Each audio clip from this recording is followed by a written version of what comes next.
Hello，大家好，欢迎回到阿力的频道。那咱们今天的主题呢是美股暴跌，比特币独立行情。那在聊这个话题的时候，咱们也顺带聊一聊，那关税导致美股差点熔断，那川普他到底想要干什么？然后呢，第二个方面，咱们来聊一聊那鲍威尔今天的一个讲话，那反映出来美联储到底是一种什么样子的情绪？好，那最后咱们再说一下，这个比特币为什么不跟美股跌了？这个资金到底是怎么想的？那现阶段我们能不能去梭哈比特币，还是说要再等一等呢？好，那在本期节目开始之前呢，做一个免责声明，本期视频纯属个人观点分享，不构成任何的投资建议。如果说你对加密货币不是很了解的话，请千万不要贸然的投资，因为这个行业呢充满骗局，也是风险极大，你有可能丧失掉所有的本金。如果说你想快速学习并且开始赚钱的话，可以考虑加入我的会员群，会员群加入链接在视频下方电报群找到群主本人。好，那我们开始今天的视频啊，那我们聊一聊这个关税导致美股差点熔断啊。那我们先看一下这个美股这两天的一个情况吧。那根据统计呢，那这两天美股啊是蒸发了5.4万亿美元，那这个级别啊是相当于2个多的比特币的整体的一个市值，从市场上已经消失了。但是这个资金到底去哪儿了？咱们等一下会在第三部分比特币的这一块聊一下啊。那美股跌成这个样子，那到底是不是关税的一种副作用呢？那我认为啊，80%多是这个原因导致的啊。为什么呢？那我们看到这两天全球的，比如说欧洲啊，比如说中国，都在开始实施这种报复性的关税。那大家都知道，川普他打出来的是一种互惠的关税政策，但是互惠的这个背后呢，其实是一种撒泼耍赖啊。那我们实事求是讲，那我们把美国比喻成一个公司的话，那我们做生意对吧？那你从别的国家买商品，你也有商品输入到别的国家或者公司，然后呢，这个时候你突然之间在之前讲好的各种各样的条件之下，突然之间说我要加收一部分的关税，那也就是说你卖到我这里面的这个商品呢，那我要额外的再增收34%啊，比如说中国大陆的这个商品，比如台湾的增收32%的这个关税，那这样的话呢，肯定大家都坐不住了，对吧？那如果说在公正公平的前提之下，那如果你对我收这么多，那我势必要给你征收这么多。那咱们今天直播的时候，我还开了一个玩笑，那其实也是这个美国财政部长贝森特他讲出来的。他说，我建议你们不要有报复性的关税。那这个我今天也讲到了，就是这就相当于两个人打架，对吧？那 A 打了 B 一下，那然后 A 对 B 说，我建议你不要还手，那这个岂不是在搞笑嘛？所以说，在这种关税的重压之下，那其他的国家呢势必会有一个报复性的一个征收啊。那其实我们也都看得出来啊，川普他现在呢是一种反复无常的一种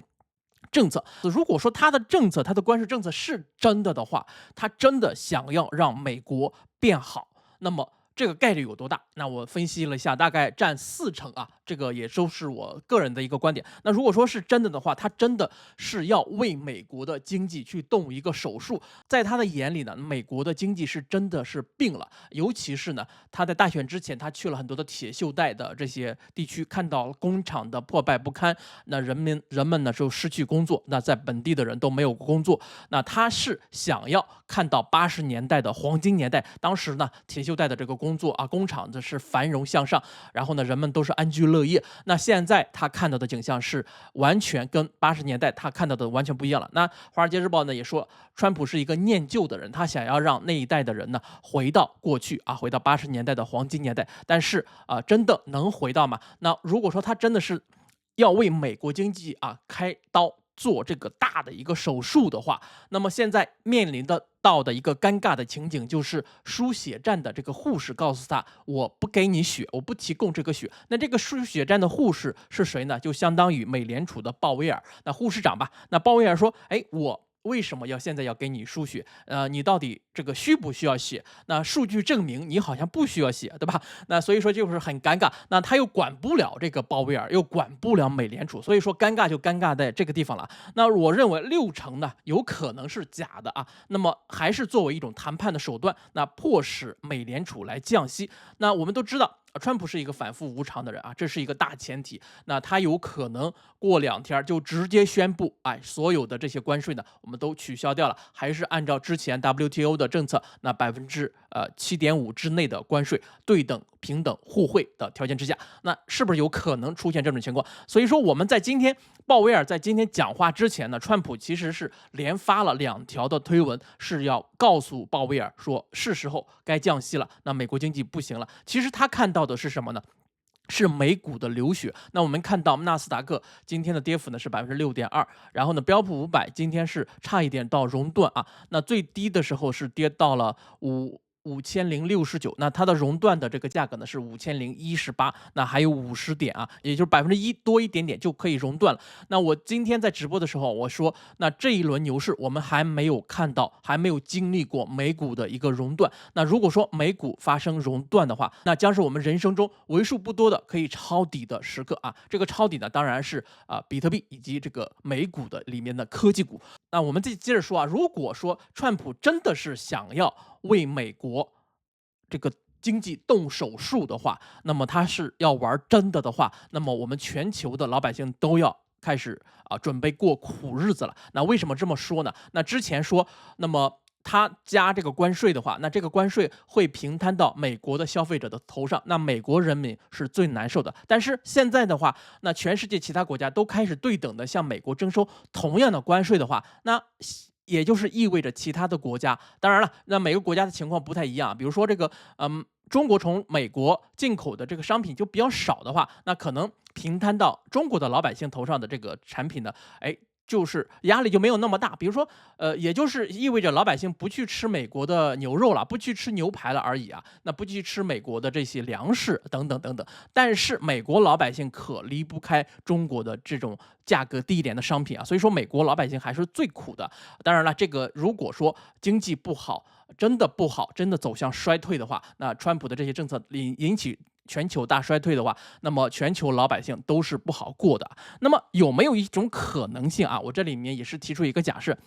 那么这个时候如果说中国站出来说我要当这个地球村的一个村长啊，咱们今天在这个日报里面也是提出来一个假设了。如果说中国站出来说美国不是要向我们征收关税吗？那我们不带他玩行不行？那我们其他的除了美国之外，所有的国家我们联合起来，我们做一个贸易的联盟，我们互惠的关税，或者是实施这种零关税，有没有这种可能性？然后就不带美国玩了，把美国排除在外，那美国你们自己去玩，有没有这种可能性呢？这个呢，只是我自己的一个一时兴起的一个想法，临时的一个想法。好，那这是咱们第一点啊，这个关税其实呢，这么一个打法呢，我觉得我认为还是比较乱的啊。那我希望这种关税呢，还是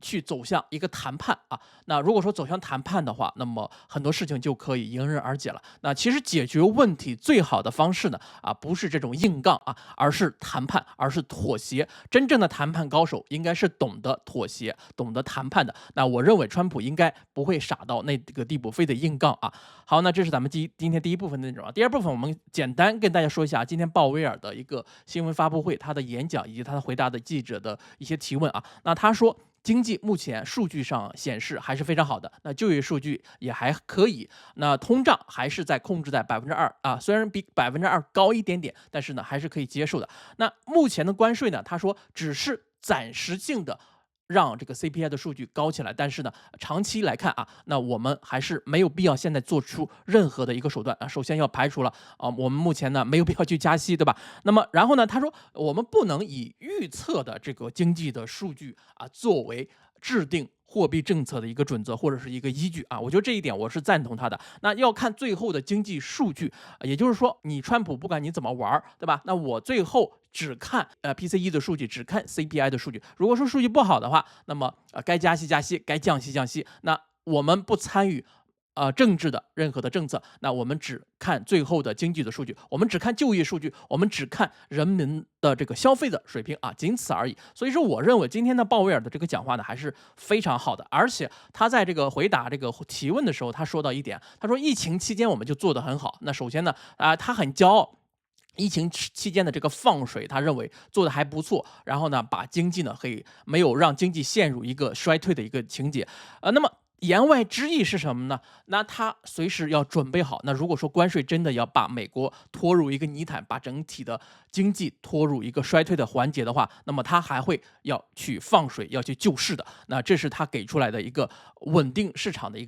个决策吧。好，那我们再接着来说一下这个比特币为什么今天呢没有跟美股跌啊？那咱们之前说过很多期了。那随着这种全球贸易战关税的这种打法开启，那其实比特币和黄金的避险的属性呢，也就显得越发的重要了。那我们也看到美股这2天呢是损失了5.4万亿美元的这个资金。其实呢，我们说这个市值的话，其实有很大的一个水分虚的部分啊。知道这个比特币和加密货币这市值，其实美股也是一样子的，它的这个价格呢只是虚高。比如说这个苹果1万亿的这个市值，你真的能卖1万亿吗？最后你肯定是卖不到的啊，它大概有一个折扣。那么我们也知道，蒸发了5.4万亿美元，但是呢，真正套现的这个资金肯定是远远的低于5.4万亿的。那在这个远远低于5.4万亿美元的这个资金里面，有一部分的资金，我认为呢是流入到了比特币的市场里面来。那为什么这么说呢？我们今天也是看到黄金今天的价格呢，也是不是很好啊，表现的也是非常的疲软。那黄金其实在这个地方啊，在裸 K 形态上来看，黄金的表现呢是非常的难看的啊。那尤其是这个第2根的这个 K 线啊，其实是一个非常明显的一个做空信号就出来了。那我们看到比特币，那虽然说前面屡次呢是跟着美股啊，被美股或者是说被川普的各种言论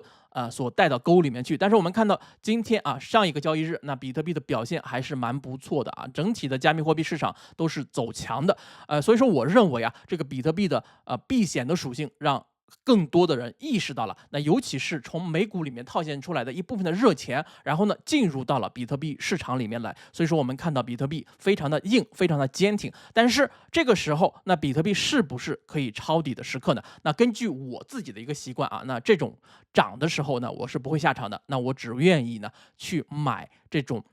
暴跌的时候啊，去抄底。那么什么时候我们能不能还能等到这个暴跌的时候呢？我们现在还是分两步走吧，2个假设。第一部分假设啊，如果说真的有大量的资金，慢慢的啊，我们在这个周末就能看到了。那如果说真的有大量的资金开始逐步的去操作比特币，比如说做一个短期吧，那如果说这个关税